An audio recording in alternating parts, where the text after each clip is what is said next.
You're listening to Chugging Bleach, the only podcast where the bounce count. Welcome to Chugging Bleach, the show where we review dragon-based anime, I guess? Hell yeah. Yeah. Not again, no. I'm your host, Bob Video Games. With me, as usual, Noel. I didn't see any burning witches. Dr. Aggro. Dragon Dentist episode incoming. Finally. And Chris Wolfhart. I hope. This time we reviewed Burn the Witch. It's a 3-part OVA and then a separate 1-part OVA that's a prequel. I don't know why they released it like this. The manga releases in completely normal order. If I had to guess, it would be because there is much less of the Cone-esque character being Cone-esque in the movie that they did versus the original one-shot where it is almost all him. I figured they just wanted to get to the action-y stuff faster. Which is absurd because they had 3 parts. I know, right? They could have gotten to I think it originally aired as an hour-long movie. Still, they had the runtime is my point. It's fucking hilarious to sit here and be like, no, we can't set up these characters. We have to get to it now. Maybe they're like, everyone read that first chapter. We don't need to worry about that. Maybe the mystery will work in our favor. It was pretty ubiquitous when it came out. But before we get into the details on the episodes and all that, we gotta talk about Patreon, how it gets you early access to this show and many other things. Well, if you want early access to this show and many other things, you can go to our Patreon at patreon.com/gbpodcast. Whoa. For as little as $5 a month, you get access to many benefits, such as early access to this show and other things, such as an entire movie, lots of commentary tracks, bonus content for other shows, and more. Patreon.com/gbpodcasts. All right, let's get into it. Do we want to start at the prequel part or just jump right into where the order we watched is in? I mean, I feel like we should go with release order. Fair. Yeah, I don't know. Maybe we should just discuss it as a project. That works for me. I think it's interesting that this is more video gamey in its setup than Bleach. Something about having the introduction of like there's these 8 dragons, they're legendary, and we're going to have to kill them. And each time we fight one, we get a new party member. I agree. But it also feels to me like maybe Kubo is like, I better plan some shit out because I didn't for Bleach, and oh boy, that didn't work out. It's always tragic to see pantsers break down and become outliners. I know some people are a little confused. You know, some people live through the proxy of these podcasts to consume this media. So by the end of listening to the Fullbring review, they were like, I still don't know what a Fullbring is. And I don't want to repeat that mistake. So let's just do some broad strokes here of this takes place in London and reverse London, which they call normal London, front London, which is very funny. It's hilarious. Full of fronting. It sounds a little dirty. Instead of using some sort of train station where they run into a brick wall to get to the other realm, they step in a telephone booth and Doctor Who their way through the floor.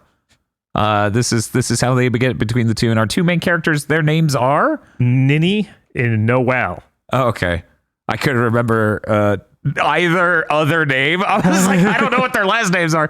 And they protect, they make sure that humans do not touch dragons, because when a human touches a dragon, all their ill will and bad intentions flow into the dragon, making it a dark dragon.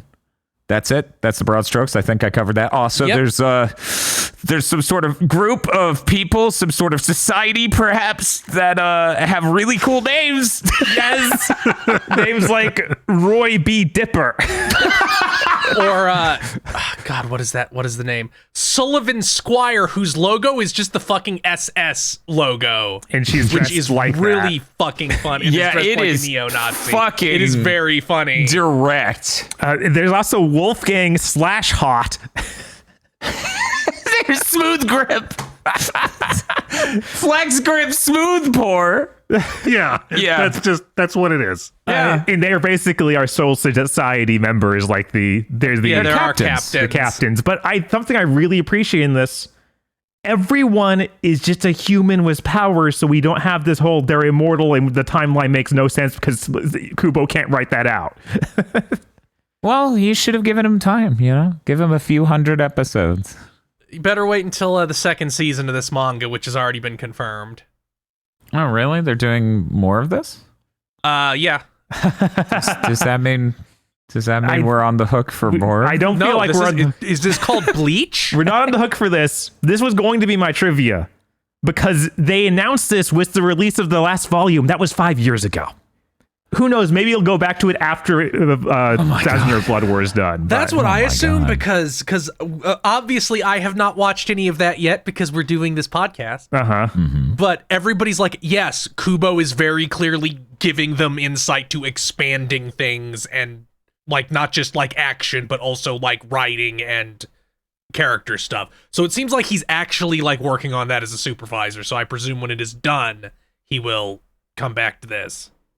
But I think we broad strokes covered the essence of Burn the Witch. I'm trying to think if there was anything else other than that. There's a Dragonclad, which is a class of human being, a type of human being that apparently just draws dragons to them. And I think they become Dragonclad if they're touched by a dragon. But that Or bit. Which they're Or not bit, allowed they to say do. Yes, bit. and this is like Bleach, a fascist society, so they will just be killed if they touch a dragon. Really? Yeah, I feel like maybe that lady's a Nazi because he's like, I better make sure that nobody expects these people to be heroic this time. Yeah. Like Kubo is not going to write a group of characters that are good guys. It's just not in his nature. He's like, I'm sorry, I'm writing about society. And I'm like, Kubo, do you always wear this makeup to interviews?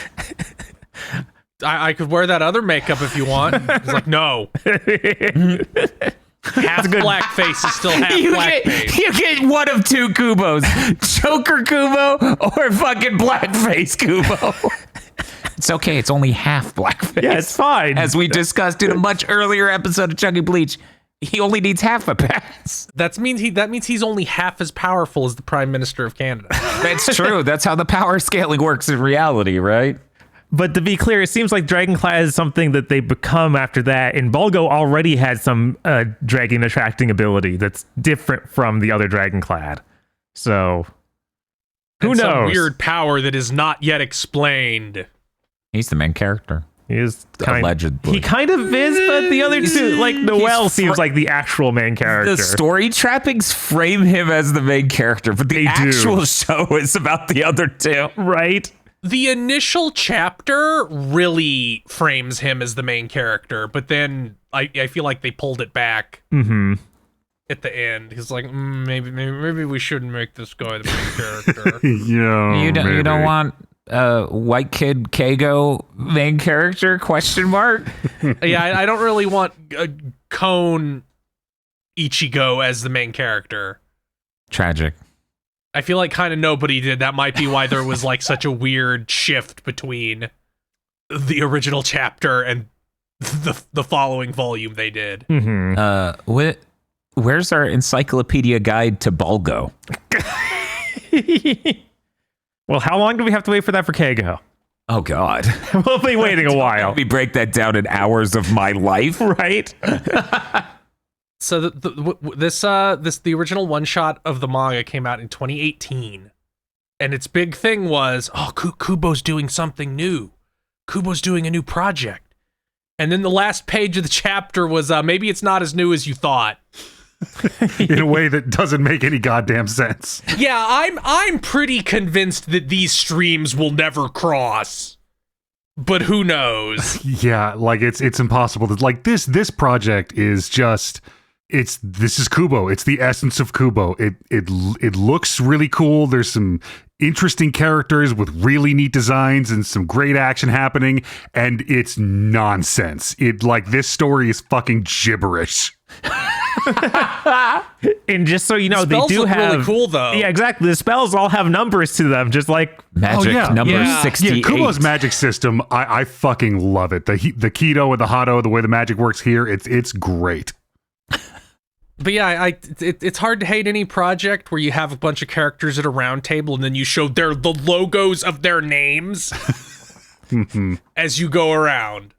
I need to go screen cap that part in the fourth OVA part where it's just like, stop acting Japanese. You've never even been to Japan. I feel like there's a lot of people I could say that to. I think it's funny that they kept in the little things of like, oh, the main character's ringtone is always a different anime theme. Mm-hmm. It's like, okay, good. You actually paid to get that. Good. Was that in the manga as well? Yes, they do that's put cool. the same call outs. But yeah, I love the next time on Dragon Ball music. Mm-hmm. That's real good. Or the recap Dragon Ball music. Yeah, no, it's delightful. And of course, Sailor Moon. Right. Yeah, those are perfect picks. Thank you. I have to wonder, the two characters, Nini and Noel, they both are Oni themed to some extent. Like they have, Nini has the two horns and Noel has the single horn. Well, the single hair clip. She puts on the hair clip. Yes, and technically Nini's are also, their hair clip thing. Just clarifying for the audience who doesn't know that these aren't Oni women. Right. I don't want you to watch this and get really disappointed. And with Nini, it really stood out because like she's already acting very She's Asuka. yeah, she's very Asuka coded, looks like her in everything. So I'm like, is this going to become part of the story, or is it just like these are your design cues? I guess we'll have to find out. Depends on what his editor says 6 years from now. Right. Yeah. Yeah, I really like these two main characters dynamic. It's very cool to get a Kubo project where the primary relationship is between mostly two people, secondarily three people, and then removed from that a fourth person. Mm-hmm. Because holy shit, Bleach hasn't been that since the first 8 episodes, I think. Exactly. This feels like early Bleach, 16? and it doesn't. 16? And it doesn't. Like we've already talked about, those guys they introduced. There aren't as many squad captains, and they're already obviously evil. They're also they also do different things in a more distinct way than the Soul Society captains, I feel like. Yeah, the Soul Society had like, well, this person's medical and this person's science. But most of them were just, we kill things. Yeah, like Fuckbag murderers. there's a couple that have job titles like that, but then most of them aren't. Like there's 13 Courtyard squads, and 3 of them have the exact tasks, like Stealth Force, healing.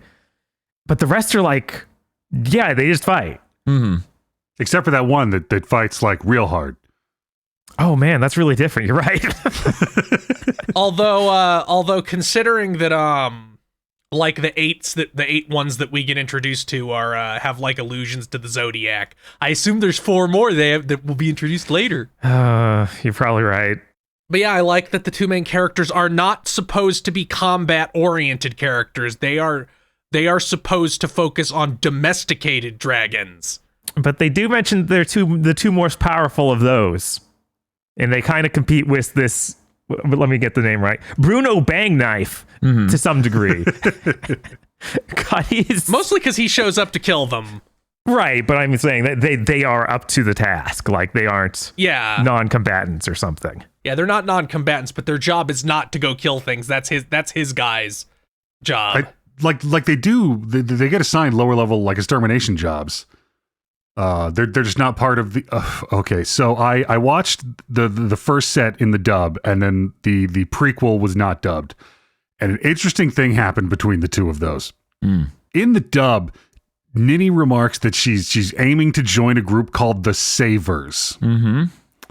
Which it turns out, when you read the subtitles on the 4th episode, is a group called the Sabers. Yes. Oh, that's unfortunate. It is. That is that the Sabers are the squad led by the Nazi. Mm-hmm. Mm-hmm. Yeah, I honestly thought she said sabers the first time because I wasn't looking at the subtitle. But yeah, no, of course, that slip up would happen between the two. Yeah, I didn't. I also thought she said sabers as well, but yeah. Yeah, I totally. It's not unexpected something like that could happen. I don't know why they never dubbed that second episode or that fourth episode. It's now been out for over a year. Yeah, it's pretty weird. I will have to wonder if Crunchyroll is just, jilted because they have that, but they don't have the right to air Bleach. There's also like maybe the Sony shakeup and other things made things Maybe. a little weird for dub projects. I don't know. I don't follow it well enough to have seen the flow before and after. But yeah, the dubs have still been coming out like the whole time on Crunchyroll. But okay, I like a normal pace. Right. I see. I went back and read the manga. I was surprised that in the manga they translated as knickers instead of panties. Because British. Because they're British? Right, because they're British. Yeah. Well, I mean, it makes sense, like in writing, because you're not like the British don't call them panties, Right. No. and if you write pants for a mostly American audience, it's not going to make any sense. Somehow that just makes it so much more vile. I don't know why. It makes it even worse. That honestly ties in perfectly to how I feel about their immediate superior, who is just British Urahara. And I'm like, you just made him so much worse. God, now I'm just trying to imagine Balgo with a Cockney accent.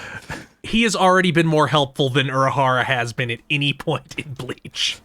Look, Urahara's utility does not directly correlate to his appeal, and vice versa for this fellow. He has been incredibly helpful. However, I do not want to be in a room with him. He just looks dirtier. He definitely smells like cigarettes and like corned beef. You don't know what Urahara smells like. He might smell like pickled vegetables. I'm more okay with that. I mean, he spends his entire time in the candy shop, so I assume he just smells like sugar. Or chemicals. Or chemicals. What does it do? Red bean paste, maybe. Maybe. Cat litter and cheap beer. Write in the comments what you think Urahara smells like, chat. Get your Urahara scratch and sniff stickers. Oh, no! I don't want to Bleach, scratch, and sniff. That is the last thing on earth I want. Perverts ordering it thinking they're getting Orihime. No, they're getting Zayela Poro, Cone, Ikaku. What does bald smell like? One moment. Someone scratches it, sniffs, and just goes, he even smells bald. You just have to wonder what that meant. So Agra said that thing earlier about this story being gibberish. Mm-hmm. I think nothing like kind of sets that off to me more than like, here are the 8 ancient super dragons. Except I guess not, because there can also be multiple of those. Because they're like they know these things existed, but then the dragon becomes the is it the Cinderella? Yeah. It becomes the Cinderella. Mm-hmm. And it's like, well, Bulgo will help us find them. And I'm like, okay, but it seems like another dragon becomes these. How does this solve the problem? I assume that the fairy tales were apocryphal, or rather that they spoke of the calamitous thing that can occur and has occurred once. So the emergence of them is predicted by these books, not necessarily that these dragons have been around the whole time. And it is interesting that the emergence of Ellie is so ambiguous, you know? Mm-hmm. Yeah, it really depends on what the underlying mechanic is. Like if they're just incredibly rare animals, if they're somehow like magically intrinsic to the nature of the world and they come out on a cycle, or... Yeah, they could be a Dracula. Yeah. I do think they're a Dracula. I think that's where we're heading with this. Right, like they just get reborn so many years. Yeah, and like much like Dracula, they have the whole like darkness of humanity aspect to them. Mm-hmm. Yeah. Mm. It was also really great how you have the oh god, Macy, we'll get to her later, but you have the character with the cute pet that's dangerous, and everybody's going, that thing's dangerous, and she's going, no it's not, and then it turns into the giant city destroying monster, and she's like, oh, I guess it was fucking dangerous. Neat. That's really funny. Immaculate names on these super dragons also. Oh, yes. Very well chosen. Very great. Snow White, red dress, which is a reference to Little Red Riding Hood. Golden Axe, which is the honest woodcutter. That's a pull. One of Aesop's fables. Bubbles, as in what the Little Mermaid turns into at the end of the story. Sugar House from Hansel and Gretel. That's so good. And a band of animals from the town musicians of Bremen. Which these are some pulls, and I like that they're these weird. You can really smell the Harry Potter coming off all of this, and but thankfully not bigoted. Just kind of gross with Balgo. And I think Balgo's a little less gross than Cone. The wizards in this one are Nazis. What did Kubo mean by this? Uh-oh. So Macy, the pink-haired girl, she is maybe my very favorite completely unlikable sympathy character. I like her a lot also. She's such a fascinating character. Like, I love that she's on screen. I want to see her more. I hate that person. No, it's like, great. She literally says, like, I know that I was successful and famous and wealthy, but, aside from my looks and my singing ability and that I was really good at dancing, there was nothing special about me, even though I was in this wildly popular girl group. But I just didn't feel like there was that. I'm like, shut the fuck up. Shut the fuck up and get out. Like, I understand that every person's journey is different and their troubles are unique to them, and it's not my place to invalidate the way they're feeling, because their feelings are real, but also shut the fuck up and get out of my face. Oh, man. Her trying to kill Nina with a desk was pretty good. It was great. Yeah, for having the goal to fraternize. Oh, yeah, she was trying to kill Noel with the desk, right? Because she was fraternizing with Nina. Yeah, that's what she was definitely doing. Yeah. And like, Noel shows up and is like, Nina, you're a bitch. And then this girl's like, you love Nina. I have to kill you right fucking now. You used to call me a bitch. Yeah, it's really funny because Noel's first reaction is to go, oh, Ninny, she thinks I'm friends with you. I was like, Jesus.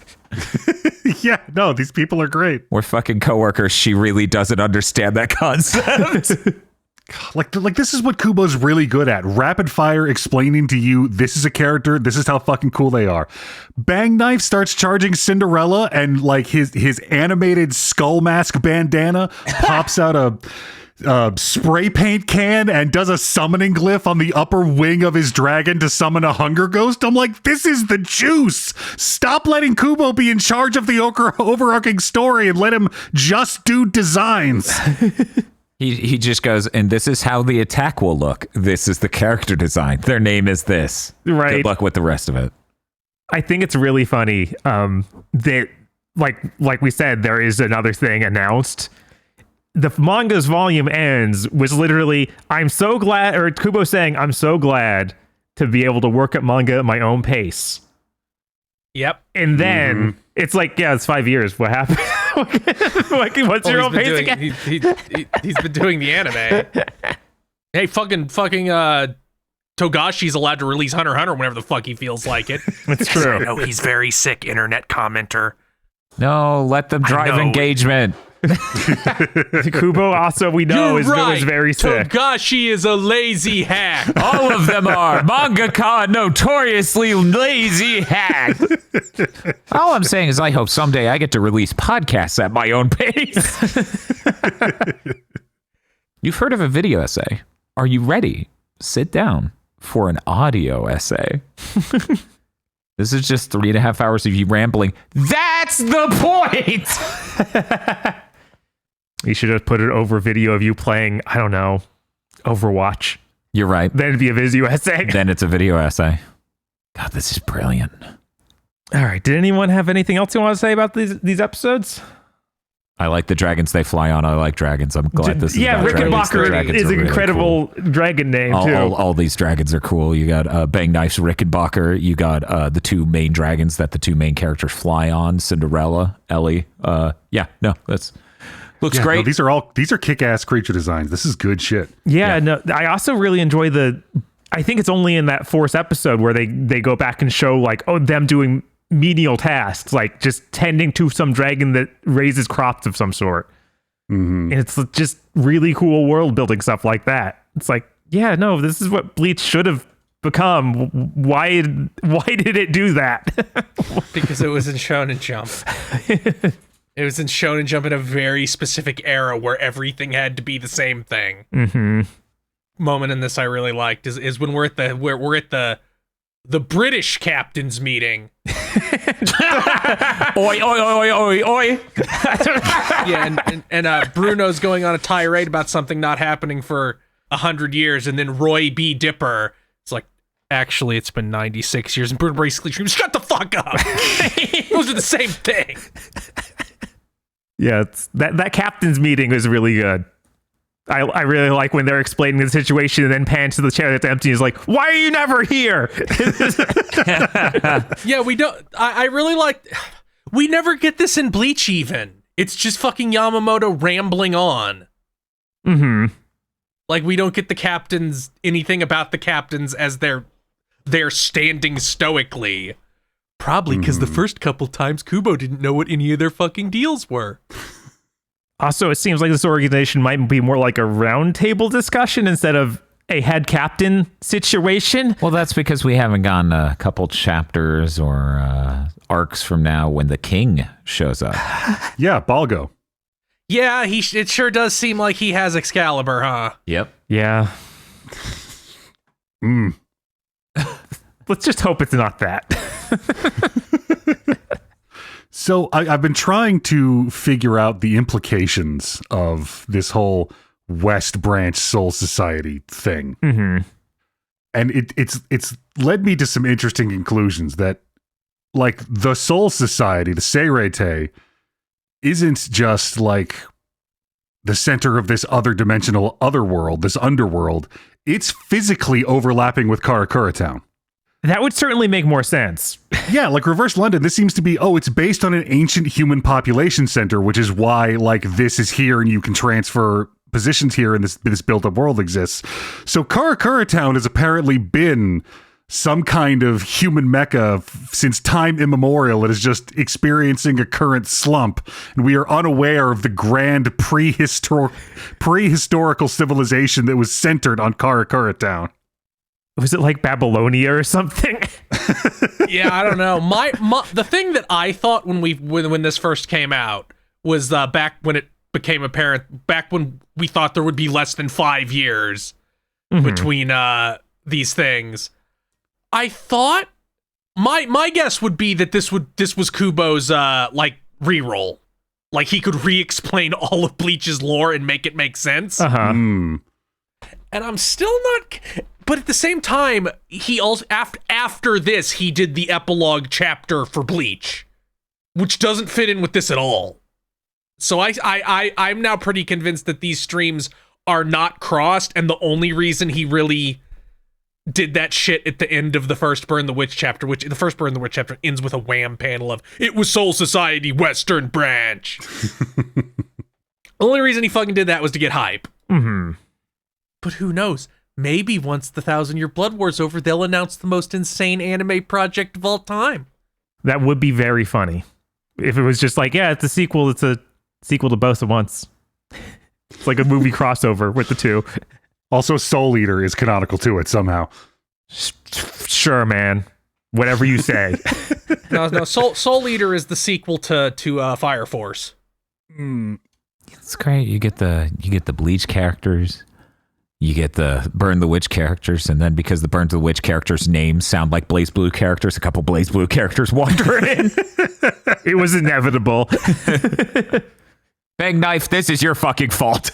That guy's studio is going to get closed. I guess you can just license him out. Ragna will show up in your anime. Rachel Alucard will show up in your. What do you mean you already have something like Rachel Alucard in your anime? That's lies. We definitely need your off-brand version of Gin. Look, that would be the crossover of the century. You get Gin Ichimaru, and what is Blaze Blue's Gin Ichimaru? Oh, that would be good. All right, it feels like we've talked about these episodes pretty well. Did anyone have anything else to say about them? No. No, not really. Time to move on to our segments then. We did get 2 endings this time, no openings, but we get to review 2 different endings. Isn't that exciting? No.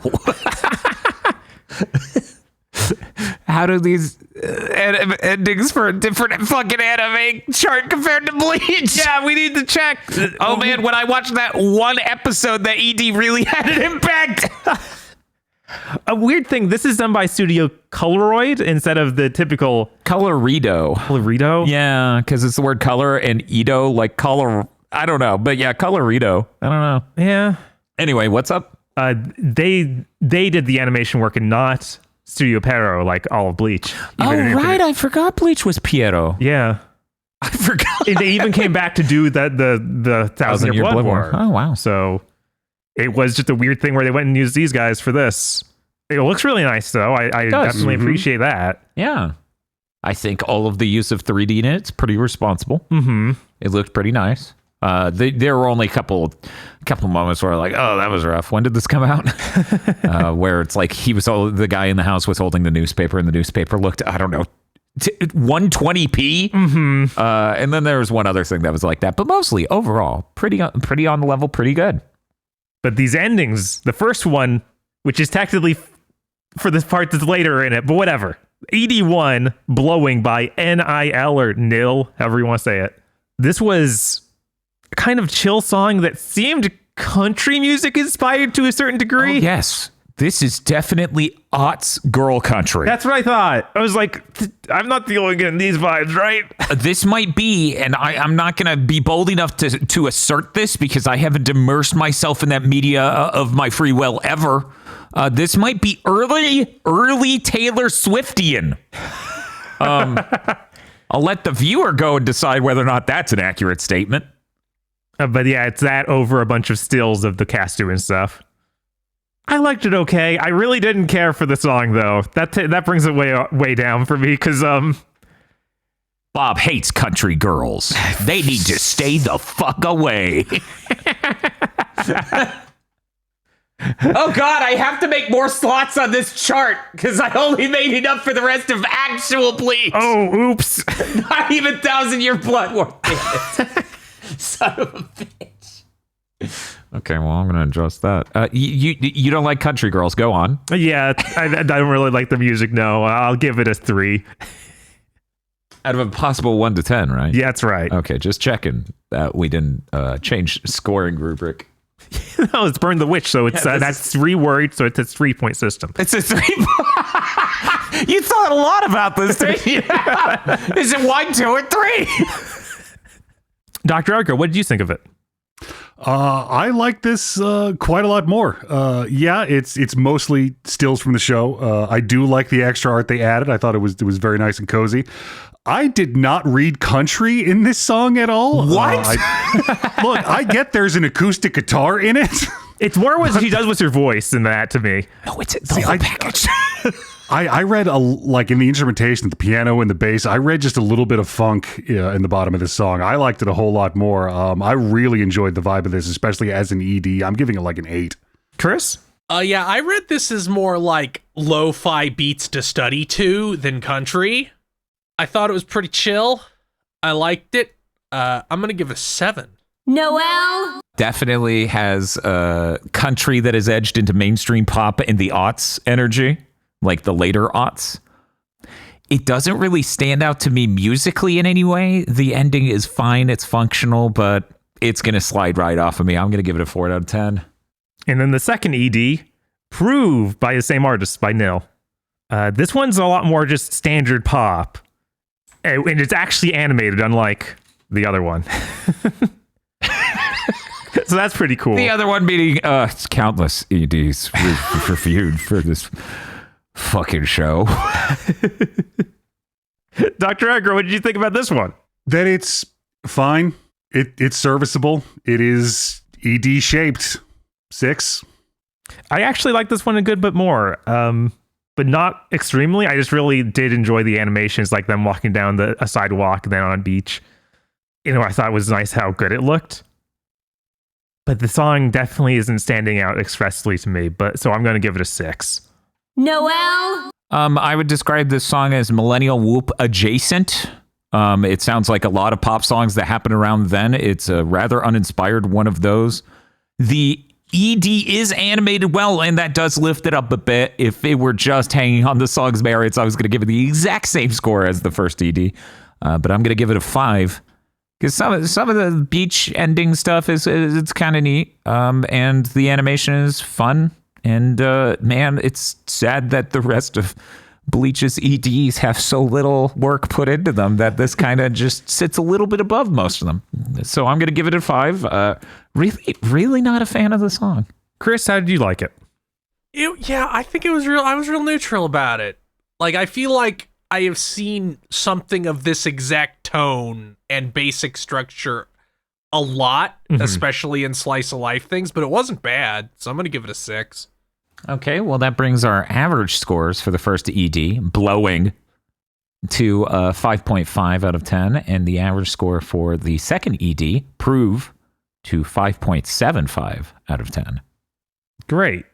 Now we get to move on to my favorite section, the Best Dressed Award. Noel! I'll let you lead this one. I think Noel's outfit was pretty cool. I like the hair clip. It's a funny touch. Yeah. I spent a lot of watching the episode going, but that's like not a real horn, right? Yeah, did we not see her putting on until the prequel episode? If that happened outside of the ED on the prequel, Right. then I missed it. Because I spent a lot of it just staring at the horn going, is that real? Is that real? Is it real? What if it is real and that's also, she putting it on is like a cover? But in reverse London, she takes it off. Like on the transition, she takes off the hair clip because the real horn's there. Right. And we never knew because they didn't animate her moving even in the elevator, even when it slammed to a stop at the bottom.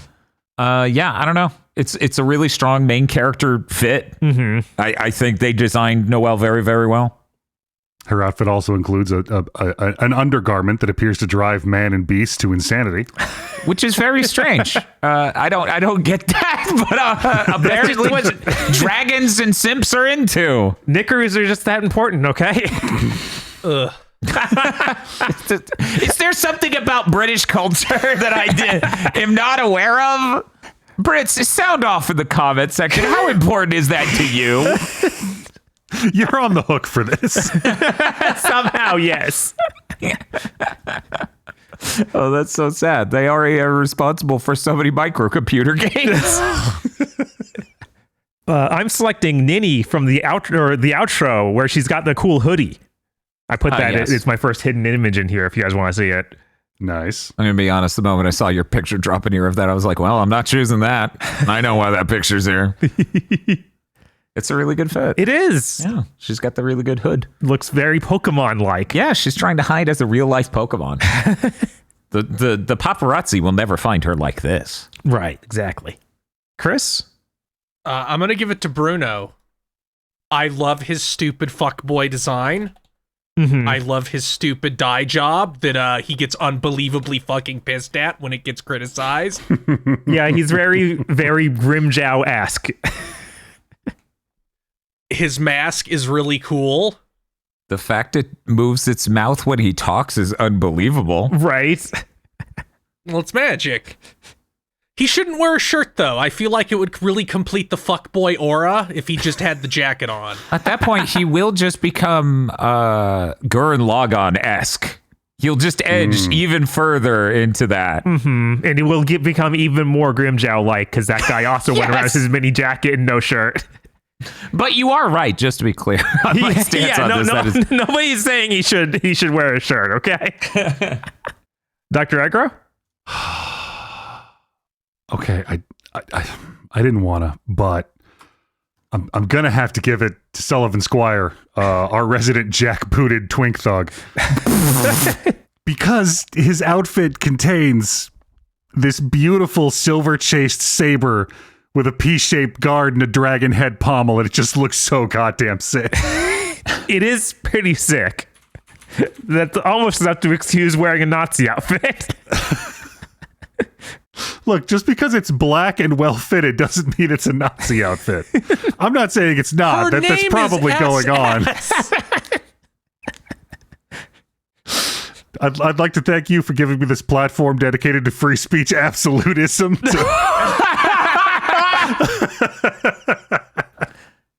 I didn't.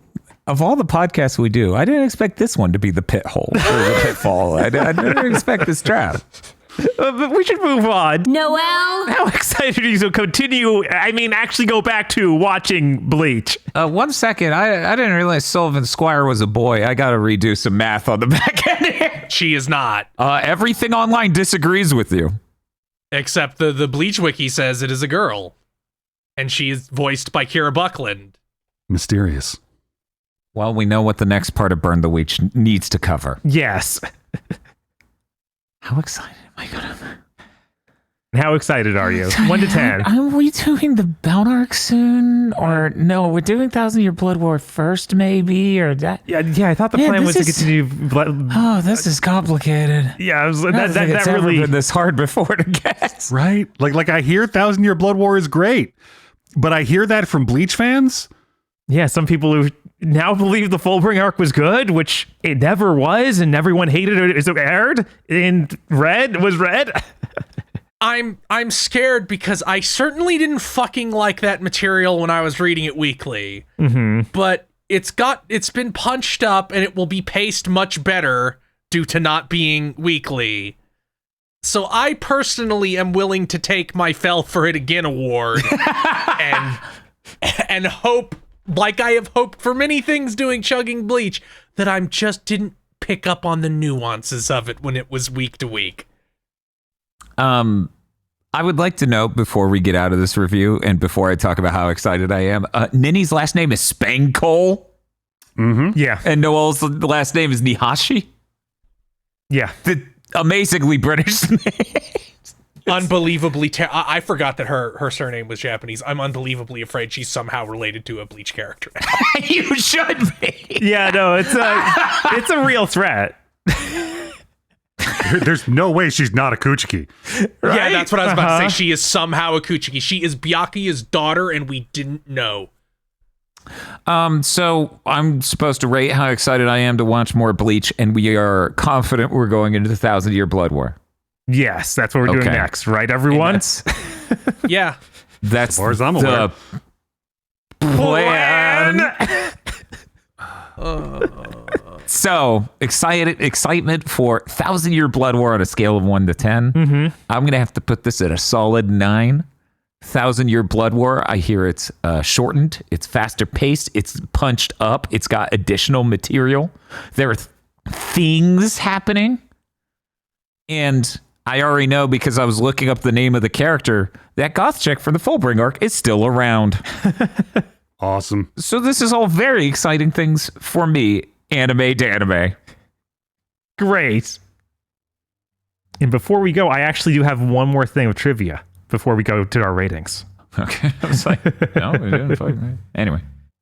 This takes place 10 years after Bleach ends. Yes or no? Noel? Yes. Because Bleach seems like it wants to be trapped in the time it started coming out. And this seems significantly later, technologically. Chris? No. And Dr. Agra? I could never really believe in my heart that Bleach ends, so it's got to be no. It is true. This is 12 years after the end of Bleach. That's what you think. That's what he wrote. See, you said 10, so that is why I said no, because I actually knew it was 12. It's true. You did say 10. Oh my God. I meant to say 10 or more. That's my bad. Okay. Yeah, I was going to say, like, all sets of 12 contain 10. This is another case where I almost blew up your trivia in the middle of the podcast. Yes. It's like there's almost nothing to go on here. For Bird the Witch trivia, really? It's like, oh yeah, there's this one volume of manga.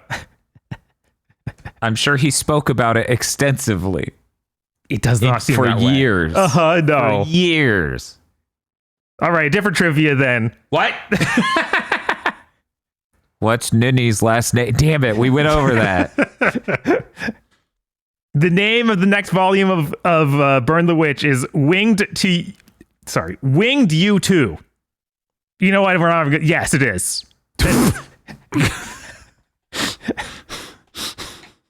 Thank you. More of a PSA than Yes. a trivia true or false segment. Look out for this on your store shelves.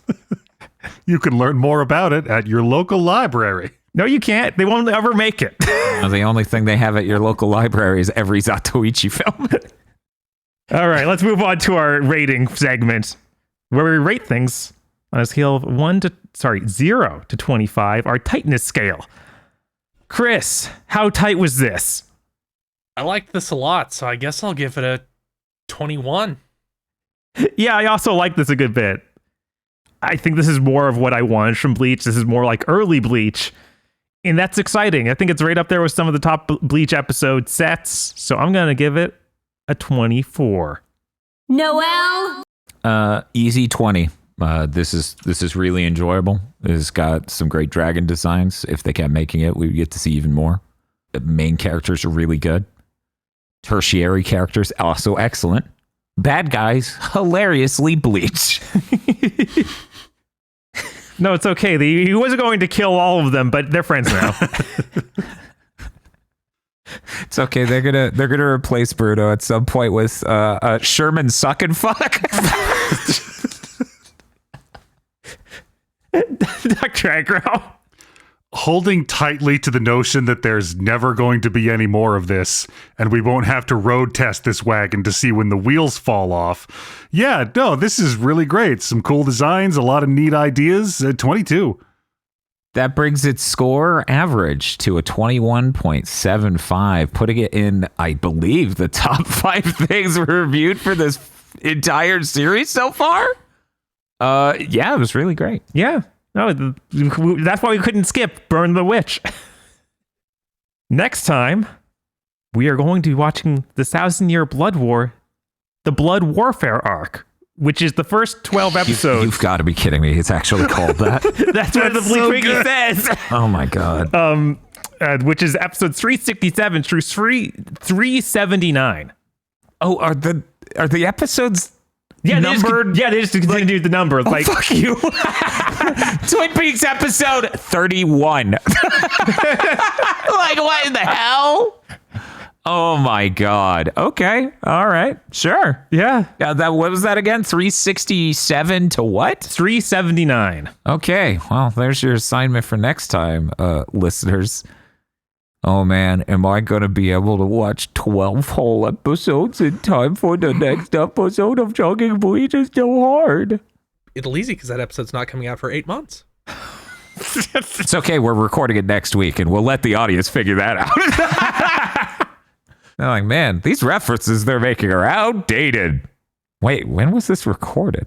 Oh, right. Dan's Noel, now. Right. Oh, The entire right. world has collapsed. They keep talking about the government, a thing that apparently existed. They keep talking about Canada as a sovereign entity. Strange. Hope this doesn't age well by the time this comes out 1 month from now. Maybe we should cut it off. Hey, before you down that jug of bleach, how about you head on over to patreon.com/gbpodcast. You can get the next episode of Chugging Bleach early and help support us doing insane 7-year-long endeavors like watching all of Bleach. We also do many other shows that you can get extras for, and if you ascend to Vastopod Lourdes, you'll even get credit for it on Big Think Dimension, our weekly gaming podcast. If not, that's fine. We'll see you next time you're thirsty for some bleach.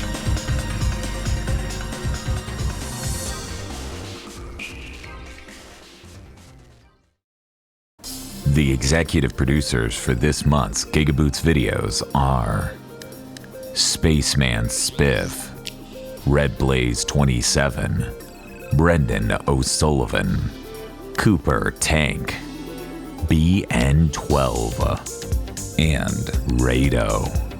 Thank you very much to our executive producers, and also these guys. If you want to become an executive producer or a normal patron, head on over to patreon.com/gigaboots today.